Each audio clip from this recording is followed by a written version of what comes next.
YCP వ్యతిరేక ఓటుని చీలనివ్వం అని ఒక ప్రతిపాదన చేసినప్పుడు దాని వెనక తెలివితేటలు కానీ వ్యూహాలు కానీ ఏమి లేవు. ఒకటే ఒక లక్షణం ఏంటంటే లోపల గుండెల్లో రాష్ట్రం బాగుండాలి, విభజన దగ్గర నుంచి నలిగిపోతా వచ్చాం, బాగుండాలని ఒక్క బలీయమైన కోరిక తప్ప ఇంకేం లేదు దాని వెనక. కానీ అది సాధించడానికి ఎన్ని అవరోధాలు ఎదుర్కొన్నాం, అసలు జరుగుద్దా లేదా, ఒప్పించగలమా లేదా, ఎన్ని పడి పడి పడి కింద పడి మీద పడి ఈ రోజున ఇక్కడ గెలిచిన గౌరవ సభ్యులందరూ ఎంపీలు కానీ ఎమ్మెల్యేలు కానీ అద్భుతమైన మెజారిటీతో గెలిచారంటే వైసీపీ వ్యతిరేక ఓటును చీలనివ్వకూడదని ఒక్క ఆకాంక్ష, ఒక్క బలమైన నమ్మకం, చంద్రబాబు గారి నాయకత్వం, సమర్థత, ఈ దేశాన్ని మూడవసారి ప్రధానమంత్రిగా పగ్గాలు చేపట్టి ముందుకు తీసుకెళ్తున్న నరేంద్ర మోదీ గారి నాయకత్వాన, పురంధేశ్వరు ఆయన దిశానిర్దేశంతో, పురంధేశ్వరి గారి నాయకత్వంతో, తెలుగుదేశం నాయకులని చాలాసార్లు చెప్పాను, వాళ్ళందరి సమిష్టి కృషితోటి ఒక అద్భుతమైన విజయాన్ని సాధించాం. నాకు చాలాసార్లు అనిపించేది, ప్రతిసారి ఏం చెప్పాను, రోడ్ల మీదకి వెళ్తున్నప్పుడు మీరు గెలవరండి, ఇప్పుడున్న వైసీపీ గెలుస్తుంది, మీరు గెలవరు. ప్రతిరోజు బయట వాళ్ళు ఎవరు చెప్పేవాళ్ళు, మనతో పాటు పక్కన ఉండేవాళ్ళు చెప్పేవాళ్ళు ఈ మాట.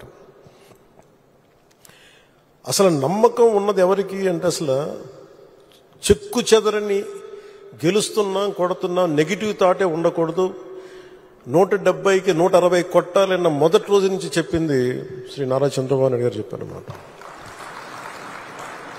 మనం అనుకుంటున్నాం, చేస్తున్నాం, చాలా జాగ్రత్తగా ఉంటారు, వ్యూహాలు ఉంటాయి, అన్నీ ఉంటాయి. కానీ ఎక్కడా కూడా ఆయన దగ్గర నుంచి నేను నేర్చుకుంది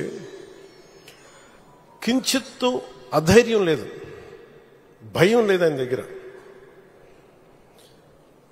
అంటే ఆయనకున్న అపారమైన అనుభవం నేను ప్రత్యక్షంగా చూశాను, జాతీయ స్థాయిలో చూశాను, ఆయన రాజమండ్రిలో ఉన్నప్పుడు చూశాను. అసలు ఈయనకి నేను ఒకటే అనుకున్నాను లోపల కొంచెం, అంటే ఈయనకి ఏమి జరిగినా అసలు భయం అనేది ఏ క్వశ్చన్ లేదు ఈయనకి. అంటే ధైర్యం తప్ప. నాకు చాలా చాలా ఆనందం వేసింది. అంటే ఒక వ్యక్తి ఎన్ని ఒడిదుడుకులు ఎదుర్కొన్నా, నిస్సత్తువతో అయిపోయినా, కుటుంబ సభ్యుల్ని కించపరిచినా, ఎన్ని రకాలుగా ఎన్ని అవమానాలకు గురి చేసినా, క్యాబినెట్లో తీసుకున్న నిర్ణయాలకి ఆయన్ని బలి చేసి ఆయన లోపల పెట్టి ఎవరో అధికారులు చేసిన దానిపైన చిలవలు పలువులు కల్పించి ఆయన్ని పెట్టి ఆయన ఇబ్బంది పెడితే ఆ రోజు నేను కలిసినప్పుడు అనిపించింది అసలు ఆయన గుండెల్లో చెక్కు చెదరలేదు ఆయనకి.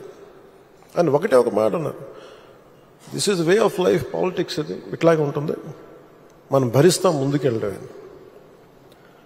నాకు అనిపించింది నేను ఆయన అలాంటి వ్యక్తి పక్కన ఉండి అడ్మినిస్ట్రేషన్ ఒకటి నేర్చుకోవడం,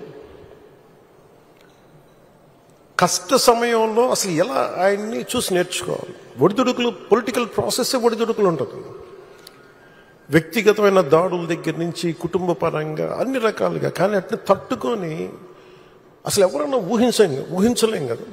ఒక 53 రోజులు ఆయన్ని పెట్టి అలా ఉంచితే, నన్ను షూటింగ్లు చేయమంటే నేను చేయలేకపోయావాడిని,